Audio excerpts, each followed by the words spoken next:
تقریباً 1450 قبل مسیح میں تورات عطا کی گئی بنی اسرائیل کو، اور وہاں سے ان کی ایک تاریخ شروع ہوتی ہے بحیثیت امت مسلمہ۔ وَلَقَدْ آتَيْنَا مُوسَى الْكِتَابَ وَجَعَلْنَاهُ هُدًى لِبَنِي إِسْرَائِيلَ أَلَّا تَتَّخِذُوا مِن دُونِي وَكِيلًا۔ یہاں سے بنی اسرائیل کی تاریخ بحیثیت امت مسلمہ۔ ویسے بنی اسرائیل کی تاریخ 400 سال قبل سے شروع ہوگی، حضرت یعقوب علیہ السلام کے زمانے سے، اس لیے کہ حضرت یعقوب ہی کے بیٹے 12 تھے، اور چونکہ ان کا لقب تھا اسرائیل تو وہ بنی اسرائیل کہلائے، 12 قبیلے جو ان 12 بیٹوں کی نسل سے پیدا ہوئے۔ لہذا ویسے تاریخ چلے گی تو حضرت یعقوب کے زمانے سے 400-500 سال قبل سے امت مسلمہ کی حیثیت انہیں حاصل ہوئی ہے جب انہیں کتاب اور شریعت عطا کر دی گئی۔ یہ 1450 قبل مسیح کا واقعہ ہے۔ حضور پر وحی کا آغاز 610 عیسوی میں ہو رہا ہے،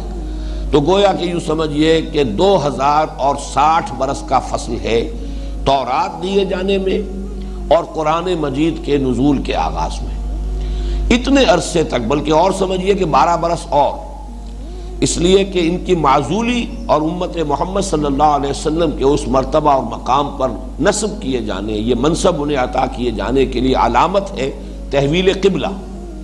اور تحویل قبلہ جو ہے وہ 622 میں ہجرت ہوئی ہے، اور یوں سمجھئے کہ 624 کے آس پاس یہ تحویل قبلہ کا واقعہ ہوا ہے۔ اس وقت تک گویا کہ وہ سابقہ امت مسلمہ کی حیثیت سے انہیں اکنالج کیا گیا، ان کی ایک حیثیت تسلیم کی گئی۔ یہی وجہ ہے کہ حضور نے مدینہ تشریف لانے کے بعد 16 مہینے بیت المقدس کی طرف رخ کر کے نماز پڑھی، گویا کہ ابھی اسی امت کی تاریخ کا دور چل رہا ہے، اور انہی کا جو قبلہ ہے وہی گویا کہ مرکز کی حیثیت رکھتا ہے امت مسلمہ کی۔ البتہ تحویل قبلہ علامت بن گیا کہ اب اس کا دور ختم ہوا، وہ معزول کر دیے گئے، ایک نئے مرکز کے گرد ایک نئی امت کا وجود جو ہے اب ہو چکا ہے، اور اب یہ اس مقام پر نصب کیے گئے۔ تو یہ جو تبدیلی ہوئی ہے، سابقہ امت کی معزولی اور ایک نئی امت محمد صلی اللہ علیہ وسلم کا اس منصب پر فائز ہونا،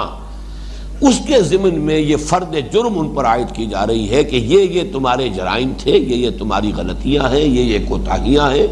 جس کی بنا پر تم اب اس منصب سے محروم کیے جا رہے ہو، اور تمہاری جگہ اب امت محمد صلی اللہ علیہ وسلم کو اس منصب پر فائز کیا جا رہا ہے۔